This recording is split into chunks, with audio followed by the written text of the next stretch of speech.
Hello viewer, नमस्कार। Bihar civil code भर्ती परीक्षा का प्रैक्टिस सेट नंबर 5 जो प्लेटफॉर्म पब्लिकेशन का वॉल्यूम 2 है, उसको आज हम लोग इसमें डिस्कस करेंगे इस वीडियो में। फ्रेंड, वीडियो शुरू करने से पहले एक रिक्वेस्ट, यदि आप इस चैनल पर नए हैं तो प्लीज़ चैनल को सब्सक्राइब कर दीजिए और वीडियो अंत तक देखिए। पसंद आए तो इसे लाइक ज़रूर कीजिए और अपने दोस्तों में शेयर कीजिए। फ्रेंड, यदि आप इसका PDF चाहते हैं तो टेलीग्राम का लिंक जो है डिस्क्रिप्शन में मिल जाएगा, वहाँ से आप ज्वाइन हो जाइए, वहाँ पे इसका PDF उपलब्ध करा दिया जाएगा। तो चलिए स्टार्ट करते हैं आज का क्वेश्चन नंबर 1। क्वेश्चन नंबर 1 है फ्रेंड, कहा गया कि तो दही की बात यहाँ पे कहा गया, ध्यान दीजिएगा फ्रेंड, दही की बात हो रही है। लिंग की दृष्टि से दही शब्द है तो ये पुल्लिंग हो जाएगा। जैसे हम बोलते हैं ना कि दही मीठा है, न कि दही मीठी है। जैसे हम बोलते हैं कि दही खट्टा है, न कि दही खट्टी है ना। तो ये आपका पुल्लिंग हो जाएगा। अगला है सेकंड नंबर, कौमुदी किसका पर्यायवाची है? तो कौमुदी की बात करते हैं तो ध्यान दीजिएगा, कौमुदी का मतलब होता है चांदनी, ठीक है। तो कौमुदी चांदनी कहिए, कौमुदी कहिए, चंद्रिका कहिए, ज्योत्सना कहिए और इसको उजियारी कहिए, चंद्रप्रभा कहिए, जुनहाई कहिए या चंद्र मरीचि कहिए। ये सारे कौमुदी के पर्यायवाची होते हैं, यानी इसका आंसर जो हो जाएगा ऑप्शन नंबर बी। अगला देख लेते हैं, कहा गया श और ह, श स ह ये व्यंजन हैं। तो ध्यान रखिएगा, यर लव अंतस्था, ये अंतस्थ से बोले जाते हैं। श स और ह ये उष्माणः, उष्म से बोले जाते हैं। तो ये आपका आंसर हो जाएगा जो है बी। अगला है नेक्स्ट क्वेश्चन है, कहा गया यहाँ पे कि अंगीठी का तत्सम बताइए। तो पहली बात, अंगीठी तत्सम क्या होता है इसको जान लीजिए। जो संस्कृत के मूल शब्द होते हैं बेसिकली वो तत्सम कहलाते हैं। तो यहाँ पे अगर संस्कृत के मूल शब्द को आप तोड़ मड़ोड़ कर जिस यूज में, मतलब तत्सम के बिगड़े हुए रूप को, यानी संस्कृत के बिगड़े हुए रूप को तद्भव बोलते हैं। तो अंगीठी जो है वो अग्निष्ठिका का ये बिगड़ा हुआ रूप है। तो अग्निष्ठिका क्या हो गई? तत्सम हो गई, और अंगीठी क्या हो गई? वो आपका तद्भव हो गया। तो यहाँ पे ऑप्शन नंबर आपका सी आंसर हो जाएगा। अगला है, ध्यान रखिएगा, अब केला का तत्सम बोला तो केला जो है कदली जो होता है इसका तत्सम होता है, और वहीं कदली का बिगड़ा हुआ रूप केला है तो ये तद्भव हो गया। तो इस तरह से आप कह सकते हैं कदली आंसर होगा, यानी ऑप्शन नंबर बी आपका आंसर हो जाएगा। अगला देखिए, शुद्ध वाक्य का चयन कीजिए। तो इनमें से शुद्ध वाक्य बताना है। तो यहाँ पे कहा गया माता पिता की शुश्रूषा करनी चाहिए, सेवा करनी चाहिए। तूफान आने का संदेह है, तो क्या इसमें कुछ दिख रहा है? ध्यान रखिएगा, ये तूफान जो दिखा हुआ है ना, ये बड़ा ऊ की मात्रा यहाँ दीर्घकार लगा हुआ है, लेकिन ऐसा नहीं होगा, छोटा ऊ की मात्रा लगेगा। तूफान कुछ इस तरह से दिखा जाएगा। तो यहाँ पे ये आपका गलत हो गया। अनेक निरपराध दंड के भागी हुए, ये भी गलत हो गया, ये भी गलत हो गया, ये भी गलत हो गया। बचा कौन सा? डी। इसके मात्र 2 कारण हो सकते हैं, बिल्कुल ये सही है, ऑप्शन नंबर डी सही हो जाएगा। अगला है कि शायद में वाक्य है। तो शायद में कौन सा वाचक है? तो शायद, जैसे हम गेस कर रहे होते हैं, हमें 100% किसी चीज़ के बारे में पता नहीं होता, हम केवल और केवल ये अनुमान एक लगा रहे होते हैं, तुक्का लगा रहे होते हैं। जैसे किसी ने पूछा कि बताइए आपकी माँ इस समय क्या कर रही होंगी, आप घर पे नहीं हैं, तब आप क्या जवाब देंगे? आप डेली बाय डेली उनकी एक्टिविटी को याद करेंगे, मेमोराइज करेंगे और फिर बता रहे होंगे कि मेरी माँ इस समय जो है खाना बना रही होंगी। तो हो सकता है कि वो खाना बना रही हूँ, लेकिन 100% तो श्योर नहीं है। हो सकता है कोई अर्जेंट काम आ गया हो और वो खाना ना बना रही हो, कोई अर्जेंट काम कर रही हो, ये भी तो हो सकता है। तो इसमें तुक्का आप लगा रहे होते हैं, इसमें संदेह होता है कि हो भी सकता है आपका गैस सही और नहीं भी हो सकता है, तो इसको संदेहवाचक के नाम से जानेंगे। Option number A. गंगा जल शब्द में समास का भेद बताइए। तो गंगा जल, गंगा का जल, तो का आ गया कर्ता ने कर्म को करण से द्वारा संप्रदान को के लिए अपदान से जुदाई के कॉन्टेक्स्ट में, और संबंध का के की अधिकरण में पर संबोधन हे अरे, ये हमने बता दिया है। जैसे बताया था राजपुत्र, तो राजा का पुत्र, है ना। तो यहाँ पे आप देख रहे हैं कि ये सारे कर्ता ने कर्म को, है ना, करण, ध्यान रखिएगा कि हम कर्म को, फिर हम बात कर रहे हैं कि करण से, द्वारा, संप्रदान को, के लिए, अपदान से, और संबंध का, तो संबंध वाचक तत्पुरुष समास ये हो जाएगा। लेकिन यहाँ पे तत्पुरुष से आपका काम चल जाना है तो कुछ करने की ज़रूरत नहीं है। अगला है 9 नंबर, हम देखेंगे 9 नंबर में क्या कहा गया। कमल नयन में निम्न में से कौन सा समास है। तो कमल जैसा नयन, है ना, कमल के समान नयन, तो फिर वही बात हो गई।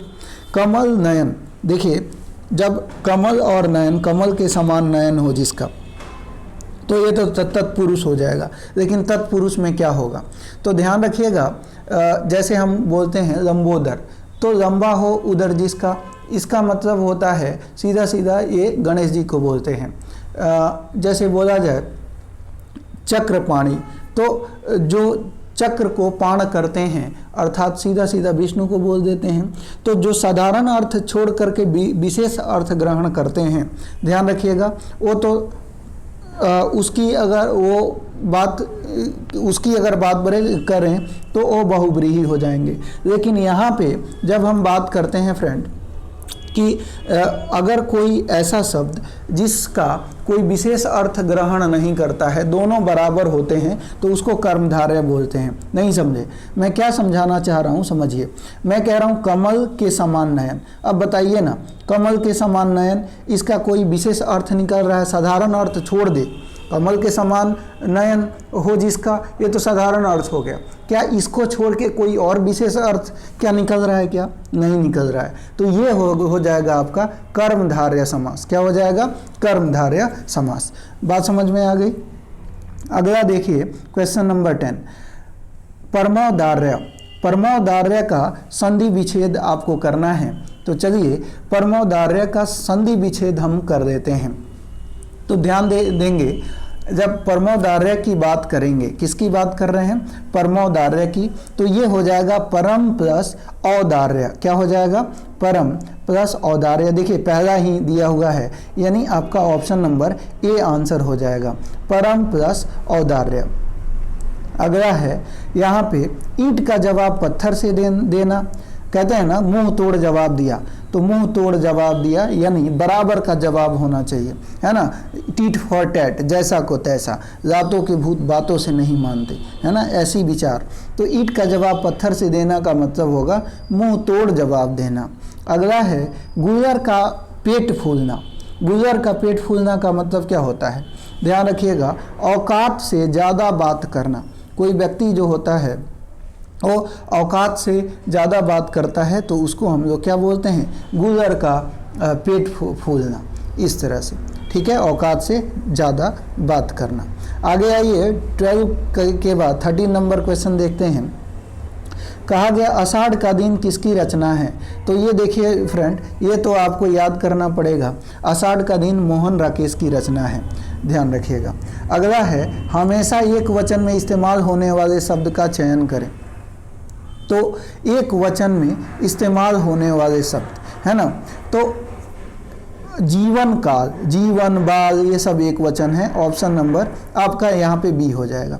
अगला है जयशंकर प्रसाद की पहली कहानी कौन सी है।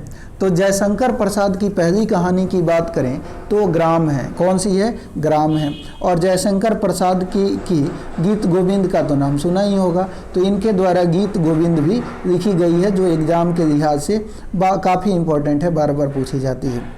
अगला है कथा सम्राट प्रेमचंद का वास्तविक नाम क्या था? तो इनका नाम धनपत राय था, ये बात ध्यान रखिएगा। कृष्ण शब्द का स्त्रीलिंग आपको बताना है, तो कृष्णा इसका स्त्रीलिंग हो जाएगा। ऑप्शन नंबर डी हमारा यहाँ पे आंसर होगा। अगला है तरंग शब्द का सही समानार्थी शब्द बताइए। तो जब तरंग की हम बात करते हैं, किसकी बात करेंगे? तरंग। तो तरंग का अर्थ होता है लहर, उर्मी, उयोल, हियोर, कंपन, मौज। ये सारे तरंग के जो हैं वो समानार्थी शब्द हैं। अब यहाँ पे देख लेते हैं, उर्मी देखिए यहाँ पे दिया हुआ है, तो उर्मी आपका आंसर हो जाएगा, यानी ऑप्शन नंबर डी से हमारा ऑप्शन नंबर डी आंसर हो जाएगा। अगला है, कहा गया कि असाधारण बुद्धि वाले के लिए एक शब्द, तो उसको मेधावी बोलेंगे, है ना। अगला है उज्ज्वल का विलोम शब्द बताइए। तो उज्ज्वल का विलोम शब्द क्या होगा? धूमिल हो जाएगा। तो जब उज्ज्वल की बात करते हैं तो उसका उल्टा क्या हो जाएगा? धूमिल हो जाएगा, ध्यान रखिएगा। आगे हम बढ़ते हैं, गाल बजाना मुहावरे का अर्थ बताइए। तो गाल बजाना मुहावरे का अर्थ क्या होगा? बकवास करना, फालतू की बातें करना, डींगे हाँकना, इस टाइप की चीज़ें। तो ऑप्शन नंबर डी आंसर हो जाएगा। शुद्ध वर्तनी वाले शब्द, तो ऋतु, तो ये आप कन्फ्यूज यहाँ नहीं होंगे, यहाँ पे भी नहीं होंगे, कन्फ्यूज इसमें होंगे। तो ध्यान रखिएगा, पहले वाला सही लिखा हुआ है और तीसरे वाला गलत है। जलधर का पर्यायवाची शब्द बताइए। तो इसके पहले वाले वीडियो में भी मैंने बताया था कि जलधर का पर्यायवाची होता है जलद, धर, है ना, वारीधर, आम्र मेघा, ये सारे जो होते हैं जलधर के पर्यायवाची होते हैं, यानी बादल को ये सब बोलते हैं। अगला है तुरंग का पर्यायवाची शब्द बताइए। तुरंग क्या होता है? अश्व, घोड़ा, है ना, दधिका, संधव, सरता, बाजी, और क्या हो सकता है? रवि पुत्र, है, ये सारे जो होते हैं वो घोड़ा का पर्यायवाची होते हैं। जैसा उचित हो वैसा, उसको यथोचित बोलेंगे। ध्यान रखिएगा, इसमें आप कंफ्यूज होंगे। जैसा उचित हो वैसा को क्या बोलेंगे? यथोचित बोलेंगे, अनुचित नहीं बोलेंगे। ये तो आप जानता हूँ मैं कि ये आप इसमें कंफ्यूज नहीं होंगे, ए और डी में आपको कंफ्यूजन होगी, तो पहला मैंने बता दिया। 25 के बाद 26 नंबर देख लेते हैं। देखिए यहाँ पे कहा गया है कि भारतीय जड़ एक रूढ़िग्रस्त नहीं है, वह जीवन है, वह जीवंत है, बुद्धिपरक है, वह वसुधैव कुटुम्बकम के आदर्श में पूरा विश्वास करती है और पूरे डैश को एक ही परिवार के रूप में मानती है। उसे हम मानवता के मंदिर की अखंड ज्योति कह सकते हैं। भारतीय संस्कृति की विशेषता इस प्रकार है, अंत से अनंत की ओर जाना, डैश से प्रकाश की ओर जाना, भेद से अभेद की ओर जाना, कीचड़ से डैश की ओर जाना, विरोध से विवेक की ओर जाना, और अव्यवस्था से डैश की ओर जाना। तो चलिए एक एक आपने पैसेज पढ़ लिया, अब क्वेश्चन देखते हैं। गद्यांश में संकेतिक रिक्त वन के लिए उपयुक्त शब्द क्या है? तो रिक्त वन एक बार फिर दोहरा देता हूँ। कहा गया कि भारतीय डैश जड़ एवं रूढ़िग्रस्त नहीं है। तो भारतीय, यहाँ पे देखिए संस्कृति की बात हो रही है, तो यहाँ पे हो जाएगा भारतीय संस्कृति, है ना, जड़ एवं रूढ़िवादी नहीं है। दूसरा कहा गया कि दूसरा में देखिए यहाँ पे सेकंड में कहा गया है कि वह वसुधैव कुटुम्बकम के आदर्श में पूरा विश्वास करती है और पूरे संसार को एक ही परिवार के रूप में मानती है। तो यहाँ पे बी का आपका आंसर क्या हो जाएगा? संसार हो जाएगा। अगला हम देख लेते हैं, अगला संसार को एक ही परिवार के रूप में मानती है के बाद उसे हम मानवता के मंदिर की अखंड ज्योति कह सकते हैं। भारतीय संस्कृति की विशेषता इस प्रकार है कि अंत से अनंत की ओर, है ना, उजाले से प्रकाश की ओर। देखिए इसमें उजाला है, तो उजाला आपका आंसर हो जाएगा। उजाले से अंत से अनंत की ओर, और सॉरी यहाँ पे अंधकार हो जाएगा, अंधकार से प्रकाश की ओर यहाँ पे हो जाएगा, और अंधकार से प्रकाश की ओर जाना, भेद से अभेद की ओर जाना, कीचड़ से कमल की ओर जाना। यहाँ पे कमल है क्या? तो देखिए कीचड़ से कमल की ओर जाना, कमल भी है, तो ये हो जाएगा। अगला कहा गया कीचड़ से कमल की ओर जाना, विरोध से विवेक की ओर जाना और अव्यवस्था से व्यवस्था की ओर जाना। तो देखिए क्या व्यवस्था है, तो आपका व्यवस्था हो जाएगा, यानी ऑप्शन नंबर बी आंसर हो जाएगा। अगला आइए, ये पैसेज है, इसमें 5 क्वेश्चन दिए जाते हैं, इसको पढ़ना है। मानव जीवन का सर्वतोमुखी विकास ही शिक्षा का उद्देश्य है। मनुष्य के व्यक्तित्व में अनेक प्रकार की शक्तियाँ अंतर्निहित रहती हैं। शिक्षा इन्हीं शक्तियों का उद्घाटन करती है। मानवीय व्यक्ति को पूर्णता प्रदान करने का कार्य शिक्षा द्वारा ही संपन्न होता है। सृष्टि के आरंभ से लेकर आज तक मानव ने जो प्रगति की, उसका सर्वाधिक श्रेय मनुष्य की ज्ञान चेतना को ही दिया जा सकता है। मनुष्य में ज्ञान चेतना का उदय शिक्षा द्वारा ही होता है। बिना शिक्षा मनुष्य का जीवन पशु तुल्य रहता है। शिक्षा से मनुष्य की मानसिक एवं बौद्धिक शक्तियों का विकास होता है। शिक्षा अज्ञान रूपी अंधकार से मुक्ति दिलाकर ज्ञान का दिव्य आलोक प्रदान करती है। ज्ञान का दिव्य आलोक प्रदान करती है। इसलिए भारतीय मनुष्यों ने कहा है कि या विद्या या विमुक्ति, अर्थात विद्या वह है जो मनुष्य को अज्ञान के बंधन से मुक्त करती है। तो आपने पढ़ लिया, आप क्वेश्चन देखते हैं। शिक्षा मानवीय व्यक्तित्व को पूर्णता किस प्रकार प्रदान करती है, तो व्यक्तित्व के अंतर्निहित शक्तियों का उद्घाटन करके। ऑप्शन नंबर ए आपका आंसर हो जाएगा। अगला बोला गया यहाँ पे कि सर्वतोमुखी विकास का अर्थ क्या है, शारीरिक, मानसिक एवं आर्थिक विकास, ये आपका बी आंसर हो जाएगा। अगला हम बात करते हैं, अगला है कि अंतर्निहित का अर्थ क्या है।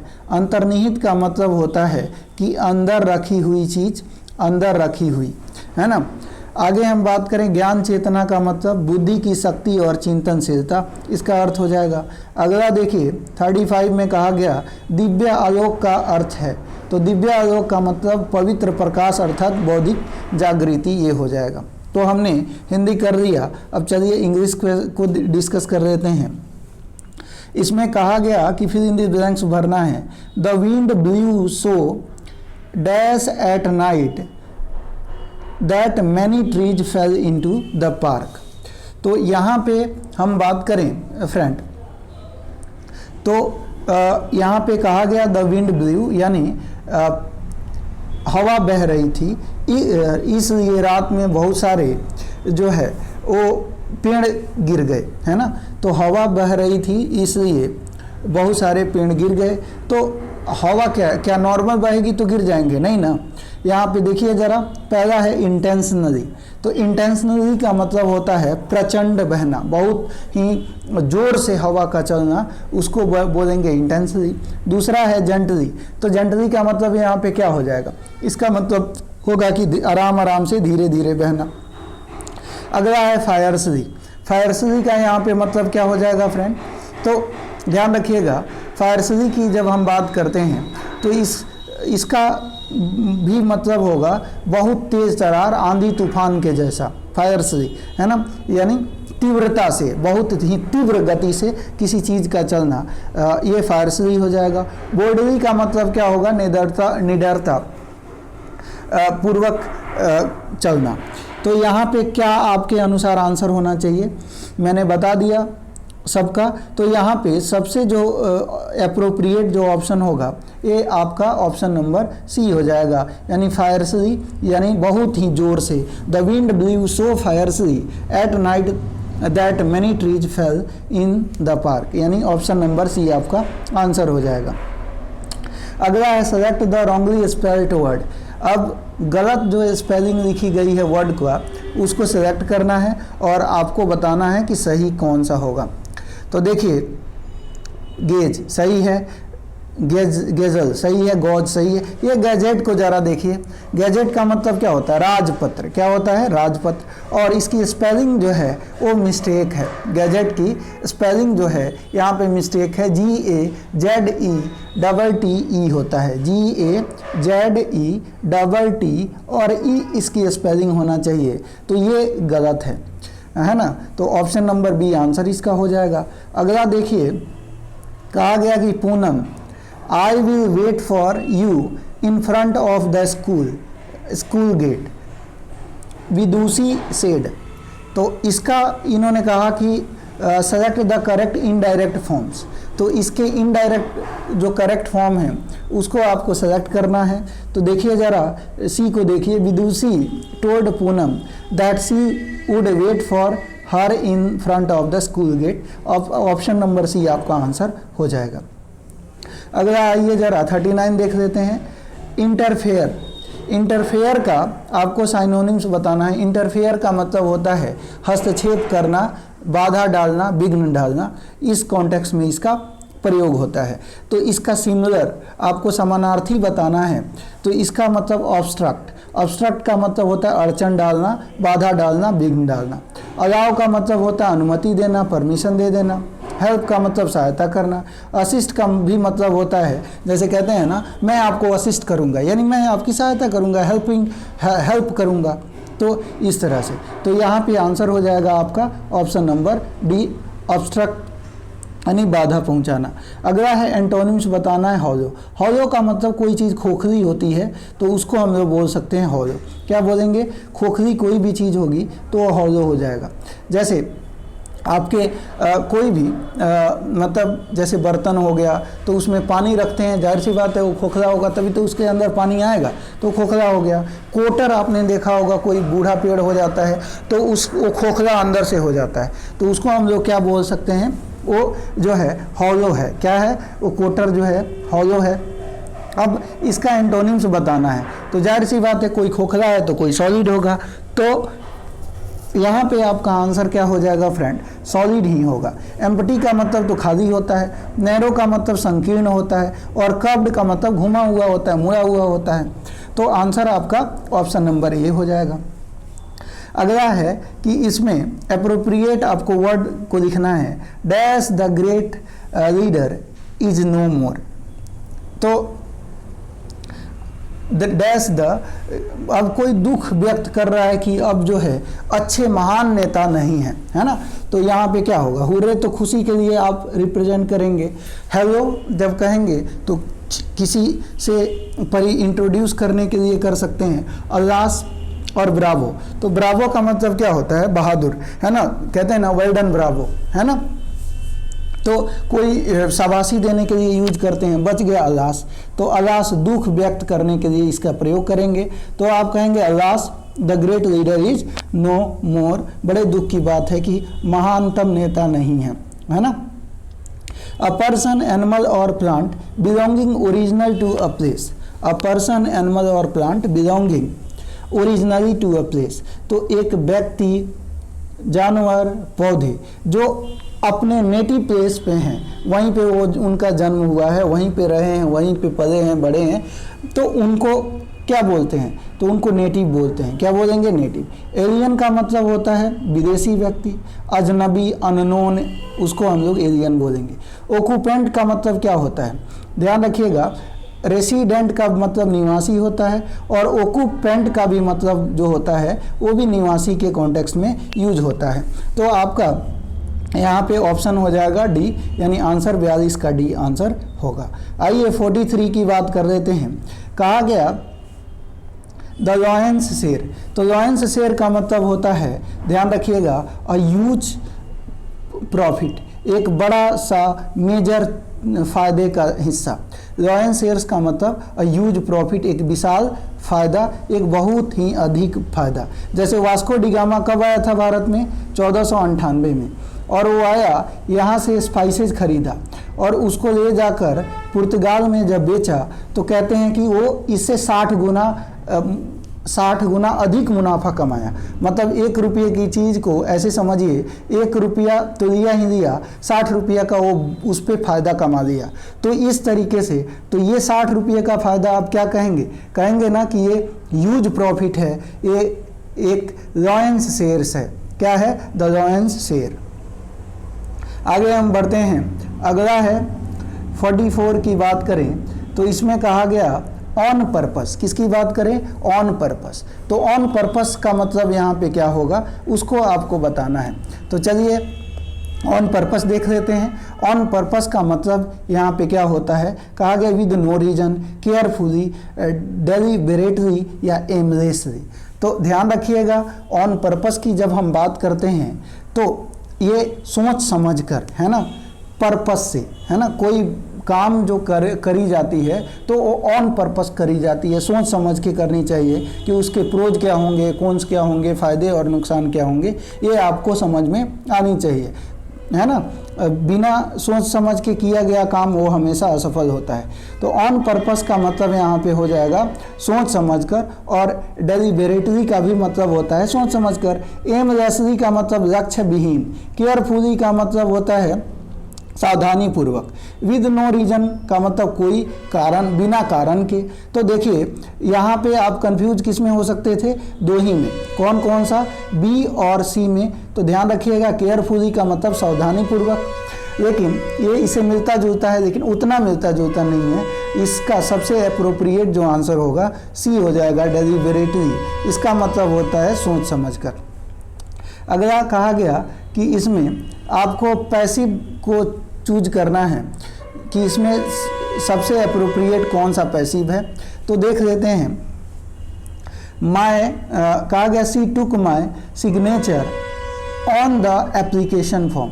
तो my signature were taken on the application form by her. देखिए पहला ही आपका आंसर हो जाएगा। अगला 46 की बात कर लेते हैं। तो इसमें कहा गया select the option which means the same as the group of the words given, to steal and pass off ideas and words of another as one is own। तो यहाँ पे to steal and pass off ideas and words of another as one is own, इसका मतलब क्या है? इसका मतलब है, देखिए, किसी की आइडिया को चुराना, किसी के आइडिया को, किसी के लेख को, किसी के जो है स्क्रिप्ट को चुराना, उसको क्या बोलते हैं? प्लेगियरिज्म बोलते हैं। क्या बोलेंगे? प्लेगियरिज्म। और जो चुराता है उसको यहाँ पे प्लेगियराइज के से हम संबोधित कर सकते हैं। तो चुराना का मतलब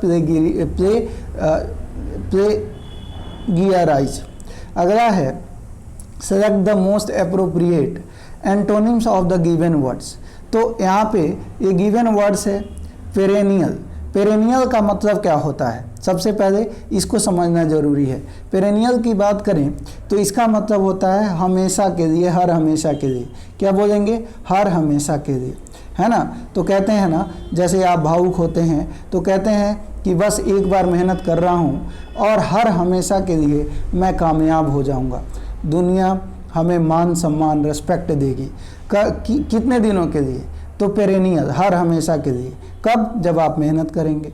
तो पेरेनियल का मतलब हमेशा के लिए, हमेशा हमेशा के लिए, सदाबहार जिसको बोलते हैं, है ना। आप कामयाब हो जाएंगे, आपके ज़िंदगी में एक खुशियाँ हमेशा के लिए आएंगे। तो पेरेनियल, है ना। तो पेरेनियल का मतलब सदाबहार, हमेशा के लिए, इस कॉन्टेक्स्ट में। और इसका एंटोनिम्स पूछा है, विपरीतार्थक। तो ये क्या होगा? क्षणिक होगा, मोमेंटम, एक मोमेंटस होगा, है ना, टेम्परेरी, है ना, पल भर के लिए, क्षण भर के लिए, क्षणिक, है ना। टेम्परेरी बोल सकते हैं, इफेमेराल बोल सकते हैं, फ्लीटिंग बोल सकते हैं। इसका एंटोनिम्स होगा। तो इसमें टेम्परेरी है तो टेम्परेरी आपका आंसर हो जाएगा।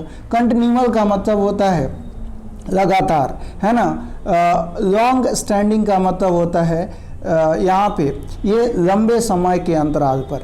तो यहाँ पे आपका जो आंसर हो जाएगा वो बी हो जाएगा। 48 देख लेते हैं। 48 में क्या कहा गया? This is a urgent piece of work, no error. तो यहाँ पे देखिए ना, पीस क्या है? सिंगल है, सिंगुलर है। एक पीस, दो पीस बोलते हैं ना, तो सिंगुलर है। और यहाँ पे क्या है? अर्जेंट आया है और वॉवेल आया है, तो उसके लिए, सिंगुलर के लिए एन का प्रयोग होगा। तो this is an urgent piece of work होना चाहिए। तो ऑप्शन नंबर बी इसका गलत हो जाएगा। 49 देख लेते हैं। इसमें लॉफ्टी, लॉफ्टी का फिर साइनोनिम्स बताना है। तो लॉफ्टी की बात करें, इसका मतलब होता है बहुत ऊंचा, प्रभावशाली, है ना। बहुत ऊंचा प्रभाव रखने वाला, जो प्रभावशाली लोग होते हैं उनको लॉफ्टी बोल सकते हैं, है ना। तो इसका साइनोनिम्स आपको बताना है। तो साइनोनिम्स क्या होगा? नोबल हो जाएगा, है ना। बहुत ऊंचा प्रभावशाली व्यक्ति जो होगा वो नोबल हो जाएगा। तो यहाँ पे ऑप्शन नंबर सी हो जाएगा। अगला है 50 नंबर, we all are awaiting for the result to be announce shortly. We all are awaiting for, ध्यान रखिएगा अवेटिंग के साथ कभी भी फॉर नहीं आता। हाँ, लेकिन वेटिंग के साथ आप फॉर लगा सकते हैं। We all are waiting for अगर होता तो सही होता, लेकिन अवेटिंग फॉर है तो ये आपका ऑप्शन नंबर ए ही गलत हो जाएगा। तो इस तरह से हमने 50 क्वेश्चन कर लिया।